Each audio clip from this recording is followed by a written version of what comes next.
VS. Achuthanandan, Kodiyeri Balakrishnan തുടങ്ങിയ CPM-ലെ പ്രമുഖ നേതാക്കളുടെ ഒരു ചരിത്രം നമ്മൾ പരിശോധിച്ചാൽ CPM എന്ന് പറഞ്ഞാൽ ഒരു നന്ദികേടിൻ്റെ രാഷ്ട്രീയമാണ് എന്ന് പറയുന്നതിൽ എന്തെങ്കിലും തെറ്റുണ്ടോ?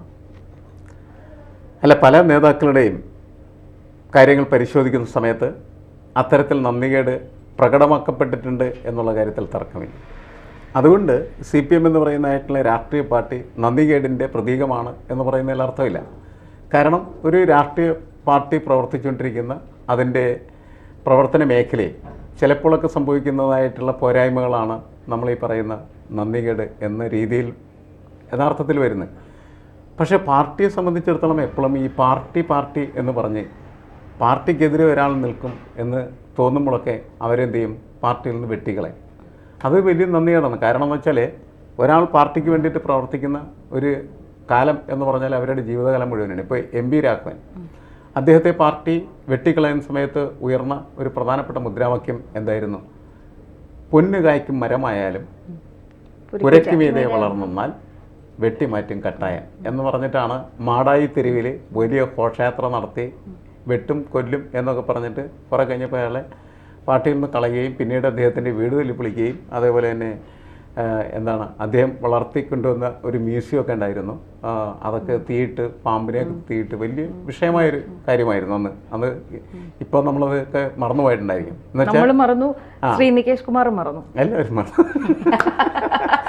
നമ്മൾക്ക് മറക്കാം, പക്ഷേ നികേഷ് കുമാറിനെ മറക്കാൻ പറ്റുമോ എന്നാണ് സമൂഹം നികേഷ് കുമാറിനോട് ചോദിക്കുന്നത്. അതുകൊണ്ടായിരിക്കും നികേഷ് കുമാർ ഇടയ്ക്ക് കിണറ്റിലേക്ക് ഇറങ്ങി പാർട്ടിയെ തന്നെ ഒന്ന് നാണം കെടുത്താനൊക്കെ ശ്രമിച്ചത്. കിട്ടുന്ന സമയത്തൊക്കെ പണി കൊടുക്കാം എന്നായിരിക്കും പ്രചരണത്തിന്റെ ഭാഗമായ കാര്യമാണ്. പക്ഷേ നികേഷ് കുമാർ ഇപ്പോൾ പാർട്ടിയിൽ സജീവമായിട്ട് പ്രവർത്തിക്കാൻ തുടങ്ങിയിരിക്കുന്നു. അപ്പോൾ ഒരു കാര്യം കൂടെ ചിലപ്പോൾ പറഞ്ഞതിനോട് അനുബന്ധിച്ച് ചോദിക്കാം. പാർട്ടിക്കെതിരെ സംസാരിക്കുന്നു എന്ന് പറഞ്ഞ് പലരെയും പാർട്ടിയിൽ നിന്ന് പുറത്താക്കുന്ന നടപടി ഉണ്ടാകുന്നു. ഈ പാർട്ടിക്കെതിരെ എന്ന് പറഞ്ഞാൽ ശരിക്കും ഈ പറയുന്നവരാരും ആ കമ്മ്യൂണിസ്റ്റ് പാർട്ടിക്കെതിരെ അല്ല പറയുന്നത്, പാർട്ടിയിലെ ചില വ്യക്തികളെ കുറിച്ചാണ്. പാർട്ടിയെ നയിക്കുന്ന ചില വ്യക്തികളുടെ നിലപാടില്ലായ്മയും തെറ്റുകളും ചൂണ്ടിക്കാണിക്കപ്പെടുമ്പോഴാണ് അത് പാർട്ടിക്കെതിരെയാണ്. അങ്ങനെ ഒരു വ്യക്തിയെ ചൂണ്ടിക്കാണിക്കുമ്പോൾ എങ്ങനെയാണ് അത് പാർട്ടിക്കെതിരെയാണ് എന്ന് എപ്പോഴും വ്യക്തിക്ക് അതീതമാണ്. നമ്മൾ മനസ്സിലാക്കേണ്ട കാര്യം എന്ന് വെച്ചാൽ നമ്മുടെ കേരള സമൂഹം ഇതെപ്പോഴെങ്കിലും ചർച്ച ചെയ്യേണ്ട എത്രയോ നേതാക്കളെയാണ് യഥാർത്ഥത്തിൽ CPM വെട്ടി പുറത്താക്കിയിട്ടുള്ളത്. അതിന് പറയുമ്പോൾ ഒറ്റ വാചകം എഴുതുള്ളൂ, എന്താണ്? പാർട്ടി വിരുദ്ധ പ്രവർത്തനം എന്നാണ് പറയുന്നത്. അതിനെതിരെ അച്ചടക്ക നടപടി എടുക്കുന്നു എന്ന് മാത്രമേ ഉള്ളൂ. പക്ഷേ യഥാർത്ഥത്തിൽ ആ സഹാക്കളിൽ പലരും പാർട്ടിയിൽ ഉയർത്തിയ പ്രശ്നം എന്ന് പറയുന്നത് പാർട്ടിയിലെ ചില നേതാക്കൾ നടത്തുന്ന പാർട്ടി വിരുദ്ധ പ്രവർത്തനത്തിനെതിരായിട്ടുള്ളത്, അഴിമതിക്കെതിരായിട്ടുള്ളത്, സ്വജനപക്ഷപാതത്തിനെതിരായിട്ടുള്ളത് എന്ന് വെച്ചാൽ കമ്മ്യൂണിസ്റ്റ് ആശയത്തിന് വിരുദ്ധമായിട്ട് നേതാക്കൾ പ്രവർത്തിക്കുമ്പോൾ ആ നേതാക്കളെ ചോദ്യം ചെയ്യുന്ന ആളുകൾ മാത്രമാണ് പാർട്ടിയിലെ റബ്ബലുകൾ എന്ന് വേണമെങ്കിൽ നമുക്ക് വിശേഷിപ്പിക്കാം. ഇപ്പോൾ CKP പത്മനാഭൻ എന്ന് പറയുന്ന ഒരു നേതാവ് പുറത്തിരിക്കുകയാണ് ചെയ്യുന്നത്. അദ്ദേഹത്തിൻ്റെ ജീവിതം മുഴുവൻ എന്ന് പറഞ്ഞാൽ പാർട്ടിക്ക് വേണ്ടി സമർപ്പിച്ച വ്യക്തിയായിരുന്നു. പക്ഷേ P. ശശിക്ക് എതിരെ അദ്ദേഹവും അദ്ദേഹത്തിൻ്റെ കുടുംബവും കൊടുത്ത പരാതിയുടെ അടിസ്ഥാനത്തിലാണ് അദ്ദേഹം പുറത്താക്കപ്പെട്ടത്. P. ശശി കമ്മ്യൂണിസ്റ്റ് വിരുദ്ധ പ്രവർത്തനം നടത്തിയതിൻ്റെ പേരിലാണ് അദ്ദേഹത്തിനെതിരെ പരാതി വരുന്നത്. എന്നുവെച്ചാൽ അങ്ങനെ യഥാർത്ഥത്തിൽ ശക്തമായിട്ടുള്ള രീതിയിൽ വിമർശനം ഉന്നയിക്കേണ്ടതാണ്. പാർട്ടി നേതാക്കൾ വഴിതെറ്റി പോകുമ്പോൾ, അവർ പ്രത്യയശാസ്ത്രത്തിന് വിരുദ്ധമായിട്ടുള്ള പ്രവർത്തനങ്ങൾ നടത്തുമ്പോൾ, അവർ കച്ചവടം നടത്തുമ്പോൾ, അവർ റിയൽ എസ്റ്റേറ്റുകാരായി മാറുമ്പോൾ പാർട്ടിയുടെ രേഖ തന്നെ പറയുന്നുണ്ട്. ഇന്നത്തെ പത്രത്തിൽ വന്നിരിക്കുന്ന ഒരു പ്രധാനപ്പെട്ട വാർത്ത എന്ന് പറയുന്നത് അത് തന്നെയാണ്. കാരണം പാർട്ടിയിൽ ഉള്ള അവരുടെ സ്ഥാനങ്ങൾ, ആ സ്ഥാനങ്ങളും അധികാരം ഉപയോഗിച്ച് അവർ റിയൽ എസ്റ്റേറ്റ് ബിസിനസ്സുകാരായിട്ട് മാറും. പണം, കോടികൾ, ലക്ഷങ്ങൾ കഴിഞ്ഞ് കോടികളായിട്ട് ഇങ്ങനെ ഒഴുകി വരുന്നത് ഈ ബിസിനസ്സിൻ്റെ അടിസ്ഥാനത്തിലാണ്. അങ്ങനെയാണ് ഇവർ പലരും വളരെ മോശമായ കമ്മ്യൂണിസ്റ്റ് വിരുദ്ധ ജീവിതത്തിൻ്റെയും അതേപോലെ തന്നെ ബൂർഷ്വാ ആർഭാട ജീവിതത്തിൻ്റെയും ഒക്കെ ആസക്തിയിൽ മുങ്ങിപ്പോയവരായി മാറി. അതിനെതിരെ ചോദ്യം ചെയ്ത ആളുകളെയാണ് മിക്കവാറും തന്നെ പാർട്ടിയിൽ നിന്ന് പുറത്താക്കിയിരിക്കുന്നത്. അവിടെയാണ് നമ്മളിത് നന്ദികേടാണ് എന്ന് പറയുന്നത്. കാരണം എന്താണ്? ജീവിതം മുഴുവൻ ഒരാൾ പാർട്ടിക്ക് വേണ്ടി പ്രവർത്തിക്കുന്നു, അവസാനം അയാൾ ഒരു വിമർശനം ഉന്നയിക്കുമ്പോൾ അയാളെ പുറത്താക്കുന്നു. സാർ, ഈ PV അൻവർ ഉന്നയിച്ച എല്ലാ ആരോപണങ്ങളും നമുക്ക് തള്ളിക്കളയാൻ കഴിയില്ല. PV അൻവർ ഉന്നയിച്ച ഒരു ആരോപണം എന്ന് പറയുന്നത് പാർട്ടിക്ക് വേണ്ടി ജീവിച്ച കോടിയേരി ബാലകൃഷ്ണൻ, പാർട്ടിയുടെ സംസ്ഥാന സെക്രട്ടറി ആയിരുന്ന പിണറായിയുടെ വലങ്കൈയായിരുന്ന കോടിയേരി ബാലകൃഷ്ണൻ, അദ്ദേഹം അസുഖബാധിതനായി മരണപ്പെടുമ്പോൾ സ്വാഭാവികമായി AKG സെന്ററിൽ നിന്ന് വളർന്നു വന്ന ഒരു പാർട്ടി നേതാവ് കൂടിയാണ്. അദ്ദേഹത്തിൻ്റെ മൃതദേഹം പൊതുദർശനത്തിനായി AKG സെന്ററിൽ വയ്ക്കാനുള്ള മര്യാദ പോലും, മാന്യത എന്നല്ല പറയുന്നത്, മര്യാദ പോലും കാണിക്കാൻ പിണറായി വിജയൻ തുനിഞ്ഞില്ല എന്നുള്ളൊരു വലിയ ആരോപണം. അത് ശരിയാണ് എന്ന് തോന്നുന്നില്ലേ സാറിന്? അല്ല, അതിൻ്റെ പ്രശ്നങ്ങളിലേക്ക് വരുമ്പോൾ എന്തുകൊണ്ട് അങ്ങനെ ചെയ്തില്ല എന്ന ചോദ്യത്തിനാണല്ലോ കൂടുതൽ പ്രാധാന്യം നൽകേണ്ടത്. അപ്പോൾ കമ്മ്യൂണിസ്റ്റ് പാർട്ടിക്കകത്ത് ചില നേതാക്കളൊക്കെ ഇങ്ങനെ മരിച്ച് വിട പറഞ്ഞു പോകുമ്പോൾ അവരെ വഴിയിലൂടെ ഘോഷയാത്രയായിട്ട് അവരുടെ വീട് വരെയും കൊണ്ടുപോകും. ചില ആൾക്കാരെ നേരെ ബസ്സിന് അവരുടെ വീട്ടിലെത്തിച്ച് തീർത്ത് കളയും. അപ്പോൾ എന്താണ് അതിൻ്റെ കാരണം? തീർത്ത് അല്ല, അവരുടെ ശവസംസ്കാരമൊക്കെ നടത്തി അവരിങ്ങനെ പറയുന്നു, അവർ ചരിത്രത്തിൽ നിന്ന് തന്നെ കളയാണ് ചെയ്യുന്നത്. അതെ, അവർ ചരിത്രത്തിൽ നിന്ന് തന്നെ അവരെ തീർത്ത് കളയാൻ, ചരിത്രത്തിൽ പിന്നെ അവർക്ക് വലിയ പ്രസക്തി ഇല്ലാത്തൊരവസ്ഥയാണ്.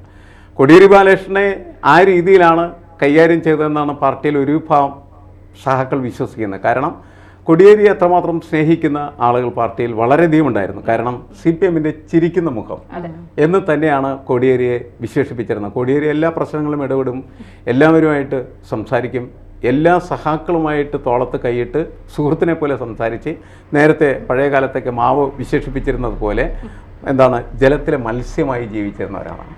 അതതിൻ്റെ ഒരു അദ്ദേഹത്തിൻ്റെ ഒരു പോസിറ്റീവ് ആസ്പെക്റ്റാണ്. പക്ഷേ അദ്ദേഹത്തെ മുഴുവനും പിടിച്ച് തിന്നതും കുലിക്കുന്നതും അദ്ദേഹത്തിൻ്റെ മക്കളായിരുന്നു ശരിക്കും. അപ്പോൾ അതുകൊണ്ട് അദ്ദേഹത്തിന് പാർട്ടിയുടെ അവസാന കാലങ്ങളിൽ എന്ന് പറഞ്ഞിട്ടുണ്ടെങ്കിൽ വളരെയധികം സമ്മർദ്ദങ്ങളുണ്ടായിരുന്നു. ആ സമ്മർദ്ദത്തെയൊക്കെ മറികടന്ന് പാർട്ടിയുടെ ഒപ്പം നിൽക്കാനാണ് കോടിയേരി ശ്രമിച്ചത്. എന്നിട്ട് മക്കളെ ഉപേക്ഷിക്കാൻ വരെ തയ്യാറായ ഒരു നേതാവായിരുന്നു യഥാർത്ഥത്തിൽ കോടിയേരി ബാലകൃഷ്ണൻ. കാരണം അവർ തെറ്റ് ചെയ്തിട്ടുണ്ടെങ്കിൽ ശിക്ഷ മേടിക്കട്ടെ എന്നുള്ള നിലപാടാണ് അദ്ദേഹം എടുത്തിട്ടുള്ളത്. അങ്ങനെ പ്രവർത്തിച്ച ആ നേതാവ് മരിച്ച സമയത്ത് അദ്ദേഹത്തിനെ AK സെൻറ്ററിൽ പ്രദർശനത്തിന് വെക്കുക എന്ന് മാത്രമല്ല, AKG സെൻറ്ററിൽ നിന്ന് കണ്ണൂർ വരെ മറ്റ് നായനാരനെയൊക്കെ പോലെ കൊണ്ടുപോയതുപോലെ ഇദ്ദേഹത്തെയും കൊണ്ടുപോകേണ്ടതായിരുന്നു. കാരണം അങ്ങനെ കൊണ്ടുപോകുന്ന വഴികളിൽ ഉടനീളം സഹാക്കൾക്ക് അദ്ദേഹത്തിന് അന്ത്യോപചാരം അർപ്പിക്കാനായിട്ടുള്ള അവസരം കിട്ടുമായിരുന്നു. അത് വേണ്ട എന്നിവർ തീരുമാനിക്കുകയാണ് ചെയ്തത്. എന്താണ് തീരുമാനിച്ചത് എന്ന് ചോദിച്ചാൽ, അത്രയ്ക്കും മതി, കോടിയേരിയെ പോലെയുള്ള ആളുകൾക്ക് ഇത് മതി എന്ന് കരുതുകയും അവിടെ വെച്ച് അത്തരം തീരുമാനങ്ങൾ എടുക്കുകയൊക്കെ ചെയ്തത് തന്നെ യഥാർത്ഥത്തിൽ ഈ പാർട്ടിയുടെ നന്ദികേടായിട്ട് പലരും വ്യാഖ്യാനിക്കുന്നുണ്ട്. അത് ശരിയുമാണ്. കാരണം ഒരു നേതാവിനോട് കാണിക്കുന്ന രീതിയല്ല മറ്റൊരു നേതാവിനോട് കാണിക്കും.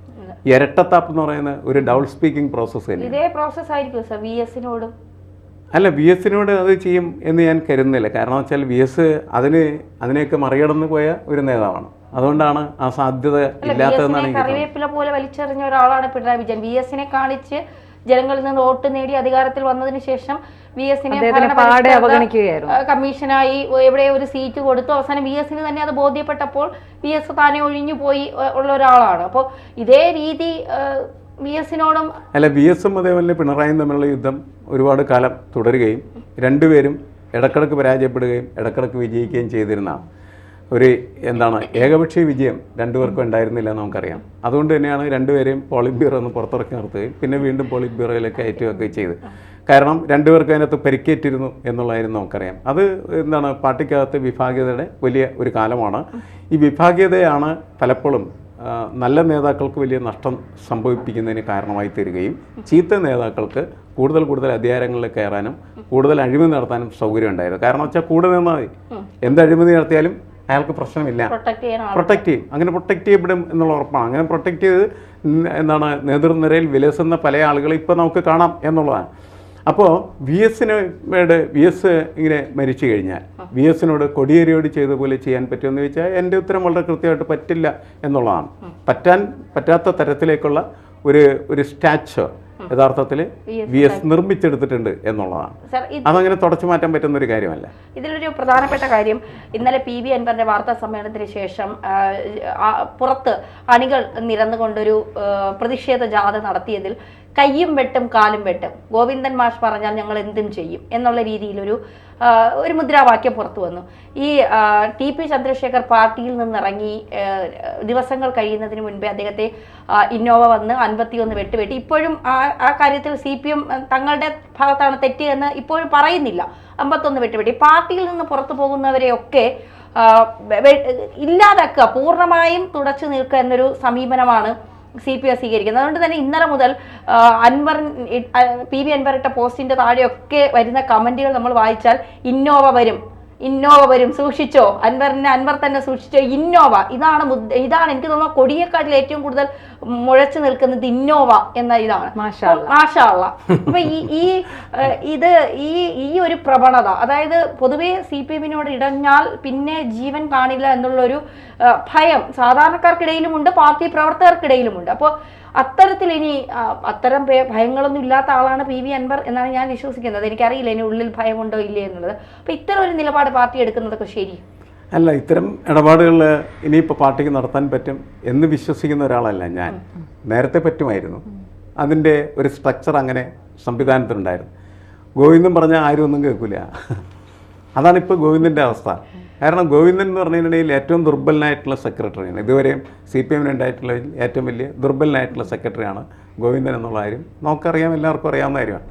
കുറച്ച് സഹാക്കൾ അങ്ങനെയൊക്കെ മുദ്രാവാക്യം വിളിച്ചു നടന്നു എന്നല്ലാണ്ട് പ്രത്യേകിച്ചൊന്നും സംഭവിക്കാൻ പോകുന്നില്ല എന്നാണ് ഞാൻ മനസ്സിലാക്കുന്നത്. അൻവറിനെതിരെ അത്തരത്തിലുള്ള നടപടികൾക്ക് സാധ്യതയില്ല.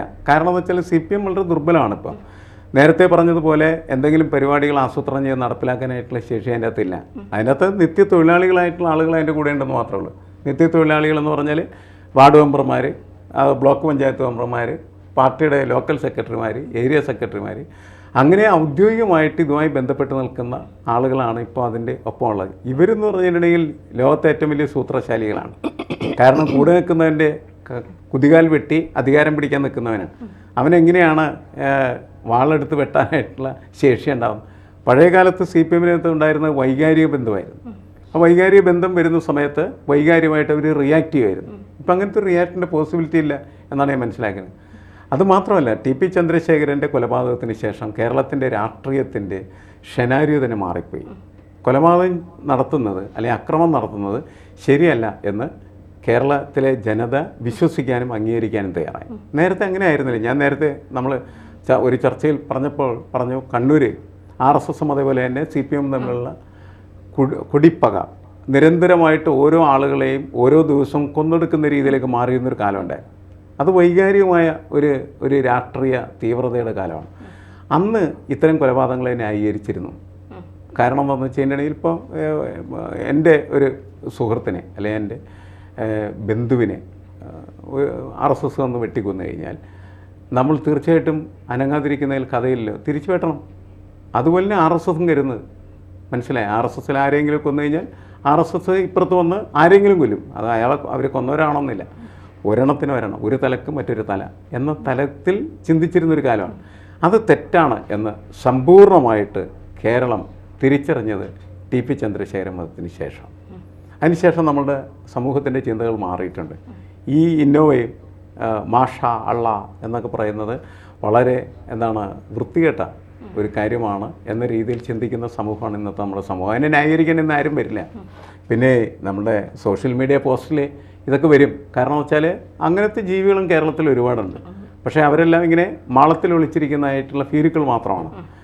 അതല്ലെങ്കിൽ അങ്ങനെ ഉള്ള കാര്യങ്ങൾ ചെയ്യില്ല. പഴയ കാലത്ത് ഇത്തരം അക്രമങ്ങളിലൊക്കെ ഏർപ്പെട്ടിരുന്ന ആളുകളൊന്നും ഇത് വിളിച്ചു പറഞ്ഞ് ചെയ്തിരുന്നവരല്ല. അവർ ഓപ്പറേഷൻ നടത്തും, പോവും, അത്രേ ഉള്ളത്. അത് RSS-ലായാലും CPM-ലായാലും അങ്ങനെയായിരുന്നു. ഇന്നത്തെ സ്ഥിതി എന്ന് പറയുന്നത് ഇവിടെ ഇതൊക്കെ വിളിച്ചു പറയുക, അങ്ങനെ ആഹ്ലാദിക്കുക, സ്വയം രമിക്കുക, അതാണ് അവർ ചെയ്തുകൊണ്ടിരിക്കുന്നത്. ഈ പോസ്റ്റിട്ട് ആഹ്ലാദിക്കുന്നവനാണ് ഇന്നത്തെ കേരളത്തിലെ രാഷ്ട്രീയ പ്രവർത്തകൻ എന്ന് പറയുന്നത്. ഈ മണ്ടൻ അല്ലെങ്കിൽ ഈ അക്രമി അല്ലെങ്കിൽ ഈ തോന്നിയാസി നമ്മളുടെ രാഷ്ട്രീയത്തിലും അതേപോലെ സമൂഹത്തിലും ഉണ്ടാക്കിക്കൊണ്ടിരിക്കുന്നതായിട്ടുള്ള അസ്വസ്ഥത എന്ന് പറഞ്ഞാൽ ചെറുതല്ല എന്നാണ് ഞാൻ പറയുന്നത്. അപ്പോൾ അത് നമ്മൾ തിരിച്ചറിയുക എന്നുള്ളതാണ്. ഇതും കൊണ്ട് അൻവറിന് എന്തെങ്കിലും സംഭവിക്കും എന്നൊന്നും നമ്മൾ കരുതുന്നില്ല. എന്തായാലും പാർട്ടിയാണ് വലുത്, പാർട്ടിയേക്കാൾ വലുതല്ല ഒരു വ്യക്തിയും എന്ന് ആവർത്തിച്ച് മലയാളികളായ കമ്മ്യൂണിസ്റ്റുകാരെ ഓർമ്മപ്പെടുത്തുന്ന കേരളത്തിലെ ഈ CPM ഈ പാർട്ടിയേക്കാൾ വലുതാകുന്ന ചില വ്യക്തികളുടെ ധാർഷ്ട്യത്തിന് മുന്നിൽ കേരളത്തിലെ CPM തകരാതിരിക്കട്ടെ എന്ന് ആശിക്കാം.